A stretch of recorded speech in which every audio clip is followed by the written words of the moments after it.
जी अस्सलाम वालेकुम स्टूडेंट्स। आज हमारा जो टॉपिक है वो है full wave rectifier.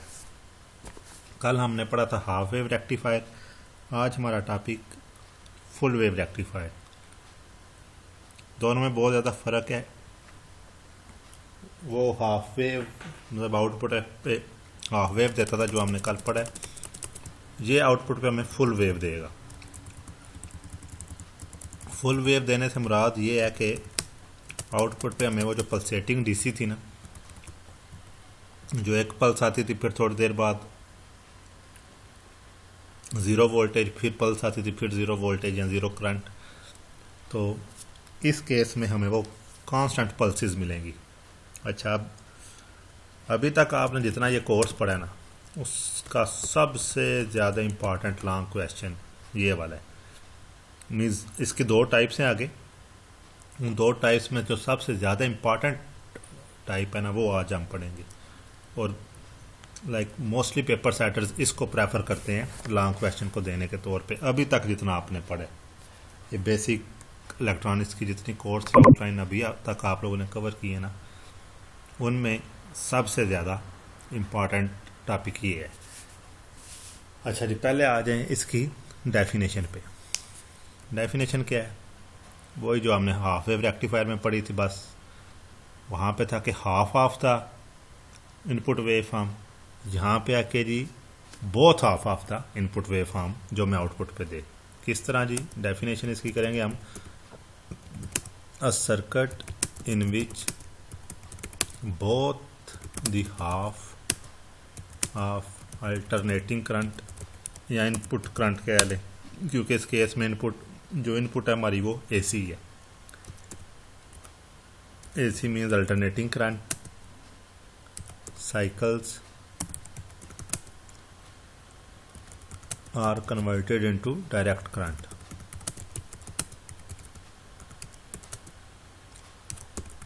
To direct current is called full wave rectifier।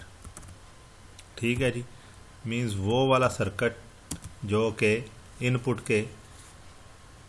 Alternating current के दोनों हाफ्स को आउटपुट पे प्रोवाइड करें, आउटपुट में कन्वर्ट करें, उसको हम फुल वेव रेक्टिफायर कहते हैं। लेकिन हमने पढ़ा था कि रेक्टिफायर उस चीज़ को कहते हैं जो कि करंट की डायरेक्शन एक साइड पे कर दे या एक तरफ कर दे। अब अगर ये दोनों साइकिल आउटपुट पे देगा तो ये तो दोनों साइड्स पे करंट जा रही होगी, लेकिन नहीं, इसकी जो आउटपुट जब आप स्टडी करेंगे ना, तो हम इसकी आउटपुट देखेंगे कि सारी की सारी पॉजिटिव हो जाएगी। किस तरह होगी वो हम इस सर्किट में स्टडी करते हैं। ठीक, आगे ये बात इधर ही मेंशन कर लें कि in case of full wave rectifier, इसको यहाँ पे ही रेक्टिफायर या rectification both negative as well as positive half cycles are used to give unidirectional। Unidirectional means यहाँ तो दोनों पॉजिटिव हो जाएंगे, यहाँ दोनों नेगेटिव हो जाएंगे। करंट थ्रू लोड मीन्स जो हमारा लोड है, यहाँ लोड की जगह पर रजिस्टर भी लिख सकते हैं। जो भी हमारा सेटअप लगा हुआ है at the end of the circuit, वहाँ पे नेगेटिव भी और पॉजिटिव भी दोनों यूनिडायरेक्शनल हो जाएंगे। किस तरह होंगे उसको समझने के लिए आपके पास इसके सर्किट का इल्म होना ज़रूरी है, सर्किट की फंक्शन का इल्म होना ज़रूरी है। अब आ जाए जी, हेडिंग दे लें। हेडिंग क्या आ गई हमारी जी? कंस्ट्रक्शन। कंस्ट्रक्शन या डायग्राम कह लें, एक ही बात है, लेकिन कंस्ट्रक्शन चलें, प्रॉपर वर्ड है जी। अच्छा, इसकी दो टाइप्स हैं, वो ऊपर सॉरी रह गए। It has two types. मैं इसकी दो किस्में। Number one is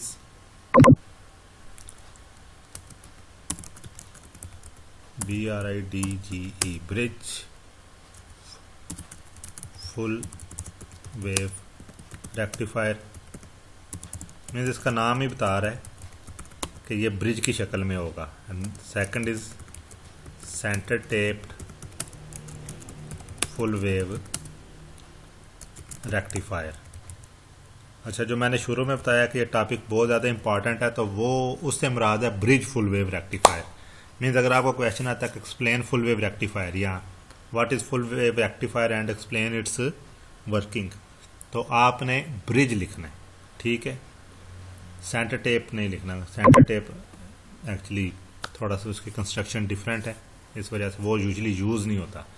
normally full wave use होता है। ये जो आपके चार्जर्स हैं, आपके टायर्स का जो सेक्शन है, उसमें भी अगर सप्लाई लगी हुई है तो उसके अंदर फुल वेव यूज़ होगा। मैंने आपको कल भी बताया था, कोई भी इक्विपमेंट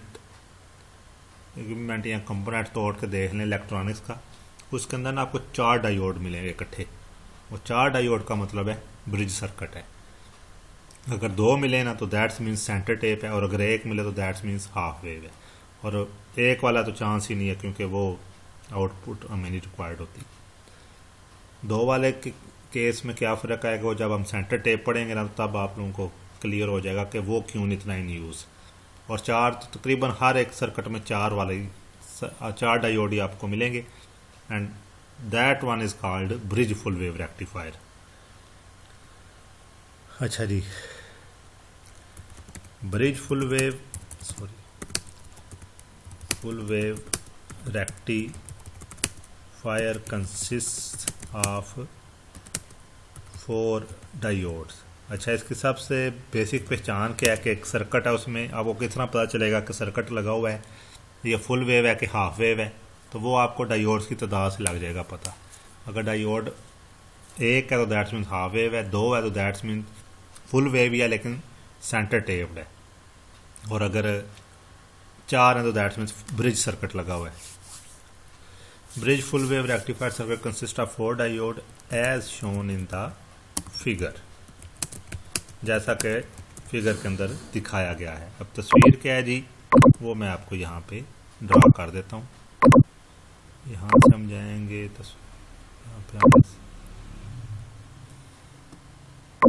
दिस वन,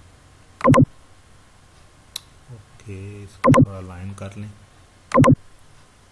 ये है जी हमारा सर्किट ब्रिज रेक्टिफायर। अच्छा, परेशान नहीं होना कि सर्किट ये किस तरह का है। ये इन्होंने एक्चुअली 4 डायोड लगे हुए, D1, D2, D3, D4, वो इधर मेंशन नहीं है लेकिन आप लोगों ने कर लेने हैं, ठीक है। ये आप लोगों की अपनी सहूलत है कि आप इनको किस तरह नाम देना चाहते हैं। इस सर्किट को ड्रा इजीली किस तरह करना है वो मैं आपको बता देता हूँ। तस्वीर को देखें, चारों डायोड्स के मुंह ना एक तरफ है, सिंपल ये बात याद रखें। ये चौंका इधर इन्होंने थोड़ी सी ऐसे डिज़ाइनिंग की हुई है। अगर इस सर्किट को सीधा करके बनाए ना तो वो आपको क्लियर हो जाएगा कि चारों डायोड्स के रुख ये राइट साइड की तरफ है। आप देख लें, या तो आप चारों के रुख राइट साइड की तरफ कर दें या आप चारों के रुख लेफ्ट साइड की तरफ कर दें, लेकिन आपने राइट साइड की तरफ करने हैं क्योंकि आपको जो आउटपुट वेव हम चाहिए ना वो आपको पॉजिटिव चाहिए। अगर आप चारों के रुख लेफ्ट साइड पे कर देंगे ना तो तब ये आपके आउटपुट नेगेटिव आ जाएगी सारी। सिंपल सी डायग्राम है। इनपुट पे एसी वेव लगा हुआ है, ये जो इनपुट पे बना हुआ है ना दिस वन, ये इसका एसी सोर्स का सिंबल है। आगे 4 डायोड्स हैं, D1, D2, इसको आप D3 कह लें, इसको D4, या सिंपल अगर ज़्यादा इजी करना है तो D1, D2, D3, D4 सीधा क्लॉकवाइज सर्किट लेंगे।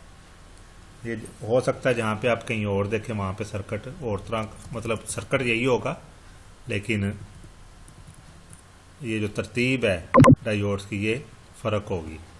हो सकता है यही हो, but 1 minute.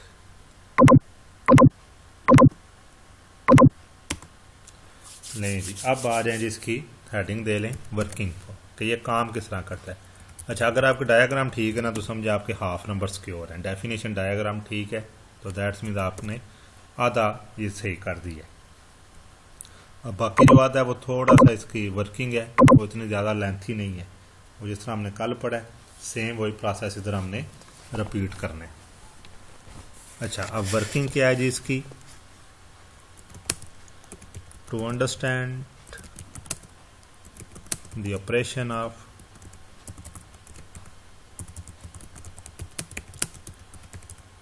Bridge full wave rectifier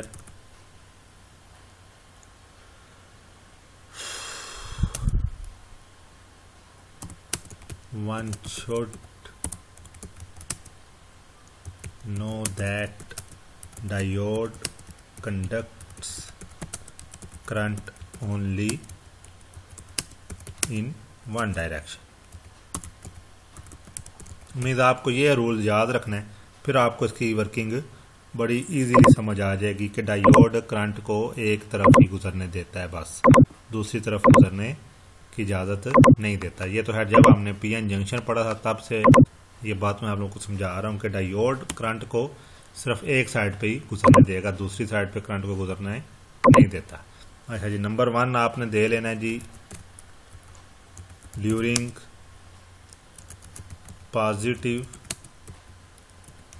half cycle.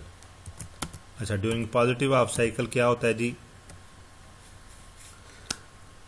आपके पास जो है ना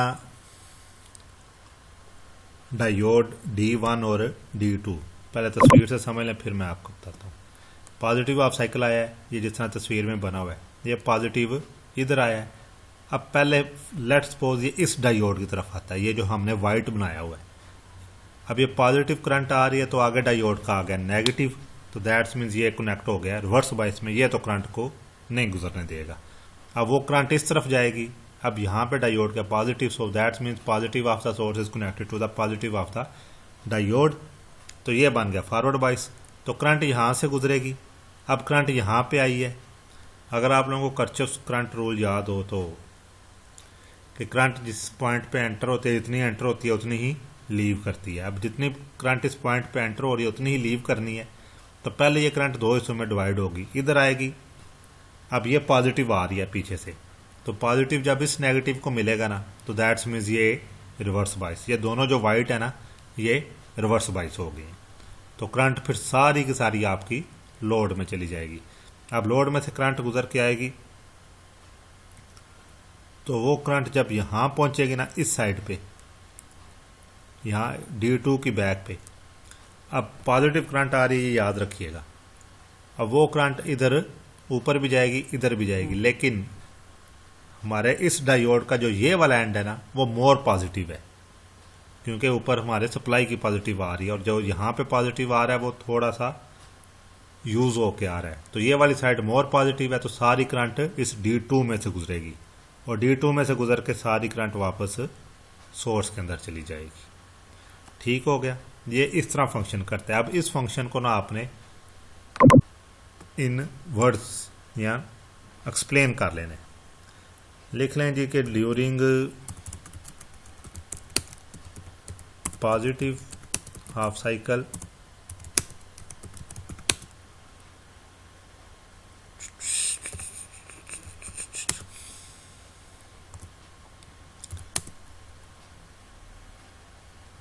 during positive half cycle the diode D1 becomes forward bias and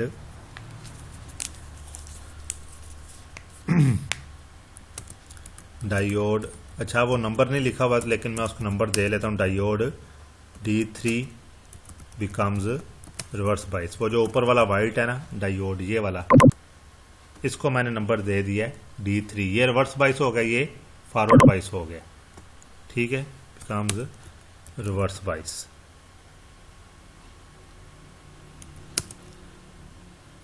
so current will pass through diode D1, current will pass through diode D1 towards load register, जो हमारा load register लगा हुआ है RL। Current उसकी तरफ सारी flow कर जाएगी, ठीक है। एंड यहाँ पे इसको तो फुल स्टॉप करें ना, ये तो यहाँ पे ख़त्म हो गया। एंड आफ्टर पासिंग फ्रॉम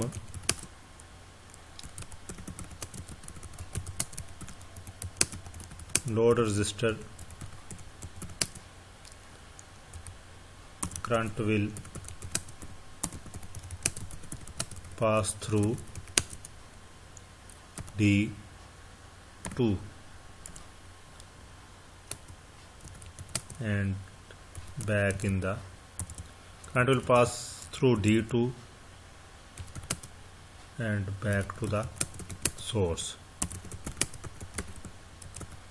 ये लूप कंप्लीट होना चाहिए, याद रखिए करंट जहाँ से निकलती है वहाँ पे वापस भी दाखिल होनी चाहिए, अदरवाइज करंट फ्लो नहीं करती। तो ये हमारा पाथ है जी। ड्यूरिंग पॉजिटिव हाफ साइकिल ये होना है। आप इसको टाइम डिवीजन पे भी लेके जा सकते हैं कि ड्यूरिंग T/2 ये हुआ है, फिर आगे T/2 से 3T/2 इतना हुआ है, लेकिन वो उतनी कम्प्लेक्स करने की ज़रूरत नहीं है। सिंपल रखें कि during positive half cycle D1 becomes forward bias and diode D3 becomes reverse बाइस। So current will pass through diode D1 towards load resistor RL, and after passing from the load resistor current will pass through D2 and back to the source। Means current यहाँ से आएगी, D1 forward बाइस, D3 reverse bias. ये ऊपर आपने लिखना है D3 और D4, इसके साथ D3 इसके साथ D4। करंट D1 में से गुजरेगी लोड में, लोड रजिस्टर में से, लोड रजिस्टर में से गुजर के D2 में और D2 से वापस सोर्स में। ये इसका एक पाथ है, ठीक हो गया। और सेकंड नंबर पे अब आ जाए, सेकंड हमारी हेडिंग है ड्यूरिंग नेगेटिव हाफ साइकिल।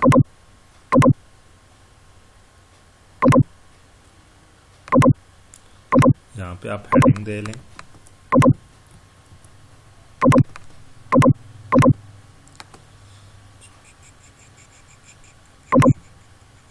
चलें जी।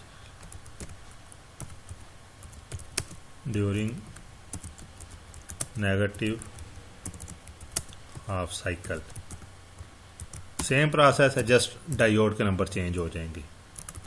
वही पैराग्राफ आपने दोबारा लिखना है। During negative half cycle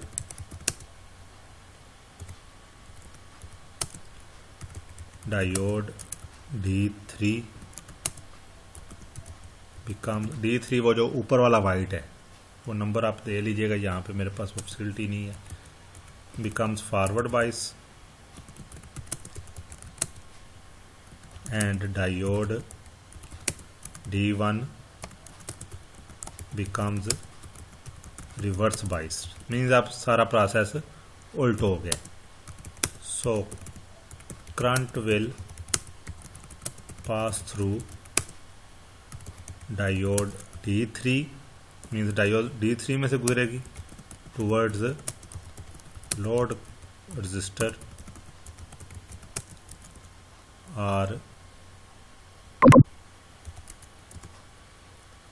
RL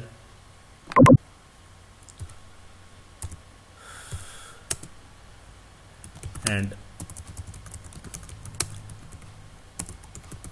after passing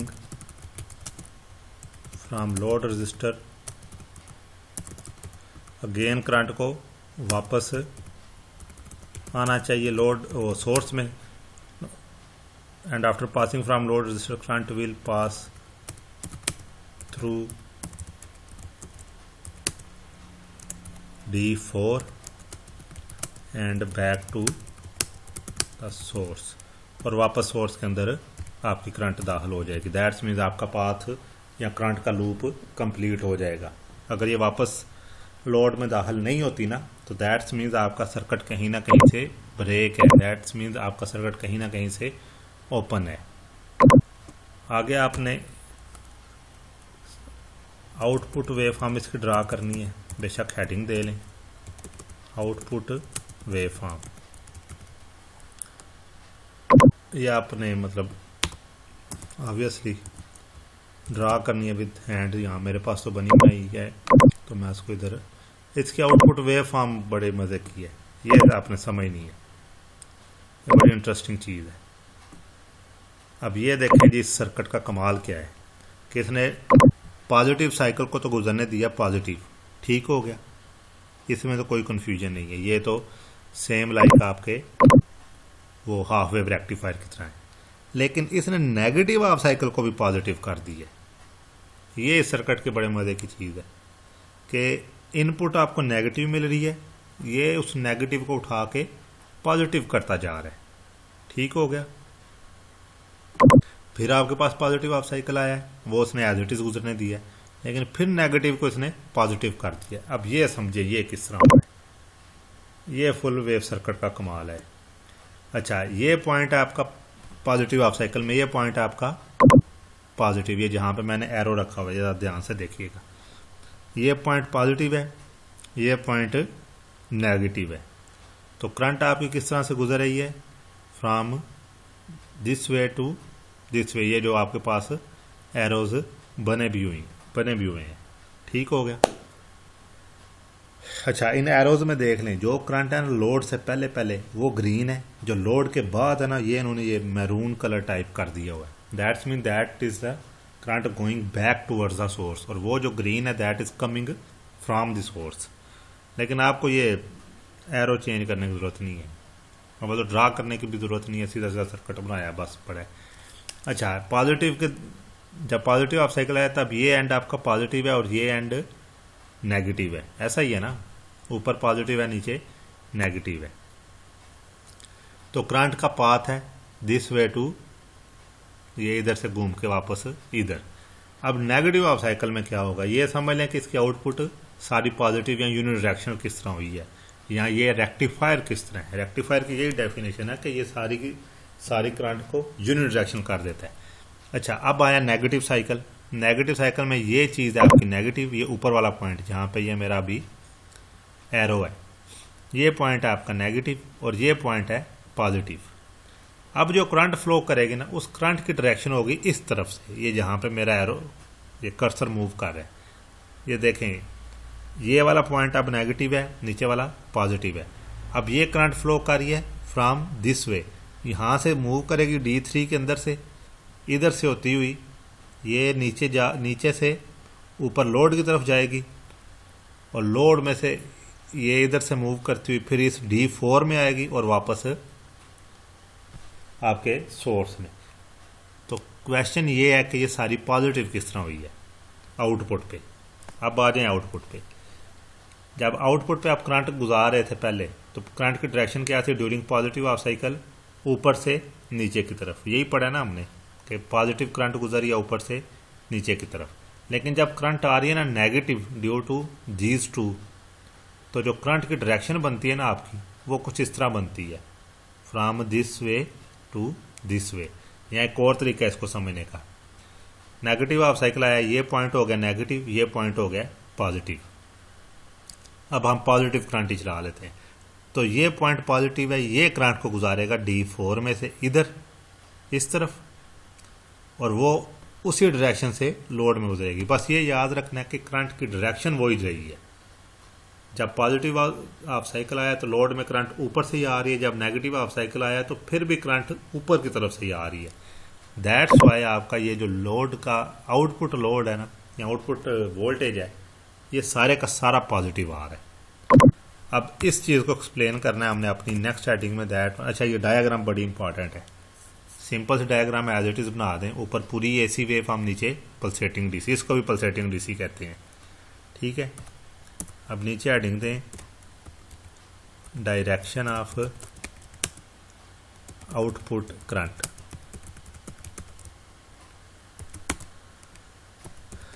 और आउटपुट करंट की डायरेक्शन क्या है उसको हम from above figure we can see that direction of current during both half cycles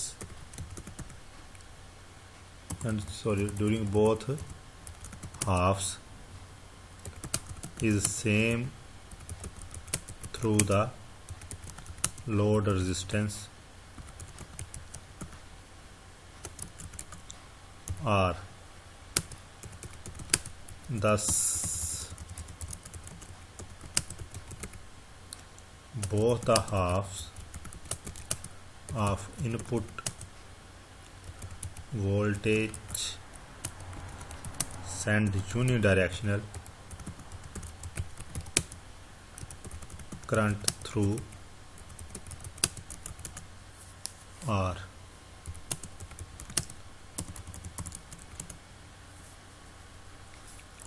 अच्छा जी, ये जो मैंने आगे सारी बात एक्सप्लेन की ना, वो ये इनवर्टिंग में ये बनता है कि from above figure we can see that direction during both half cycle is same through the load resistance. Means load में से जो करंट गुजर रही है ना, उसकी डायरेक्शन सेम है। बस आपने ये याद रखना है कि मेन टॉपिक या मेन पॉइंट ये है कि लोड वाली करंट सेम है आपकी, बाकी सारी चीज़ें सेकेंडरी में। मेन टॉपिक या मेन मुद्दा आपका लोड करंट है और वो सेम ही रहेगी एज इट इज़। अगर वो सेम रहेगी तो दैट्स मीन्स आपकी करंट यूनिडायरेक्शनल है।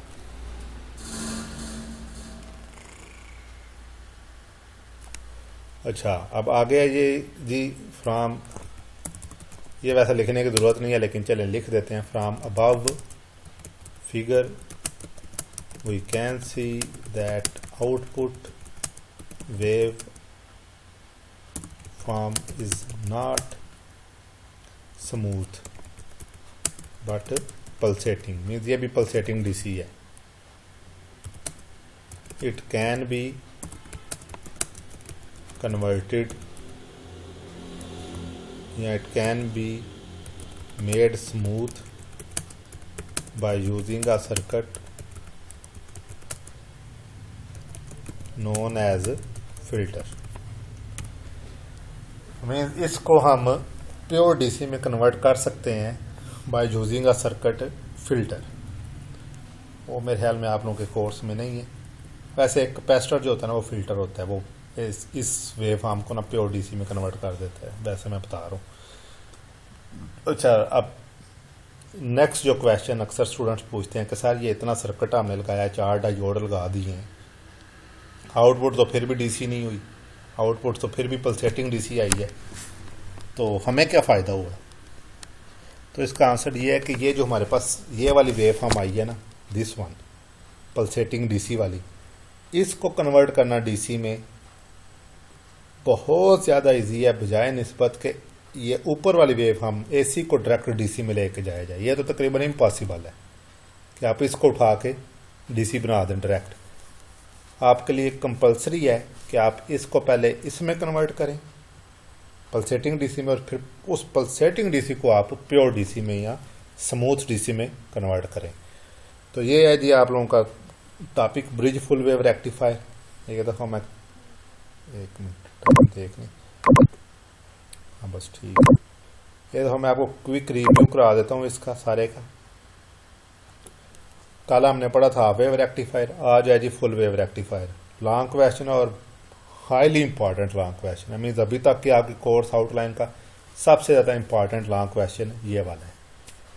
फुल वेव रेक्टिफायर की डेफिनेशन क्या है जी? जो एसी वेव फॉर्म के दोनों हाफ साइकिल को यूनिट डायरेक्शन कर दे, ठीक है, या डायरेक्ट करंट में कन्वर्ट कर दे, उसको हम फुल वेव रेक्टिफायर कहते हैं। और इसकी 2 टाइप्स हैं, 2 तरीक़ों से हम कर सकते हैं।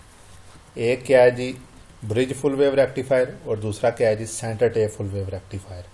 दोनों फुल वेव रेक्टिफायर हैं, दोनों का आउटपुट एक ही है, दोनों का काम एक ही है, लेकिन दोनों के सर्किट में फ़र्क है, कंस्ट्रक्शन में।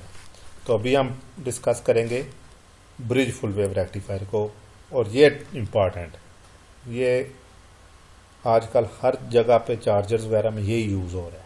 वो जो सेंटर टेप वाला है वो ड्यू टू इट्स कंस्ट्रक्शन वो कम यूज़ होता है।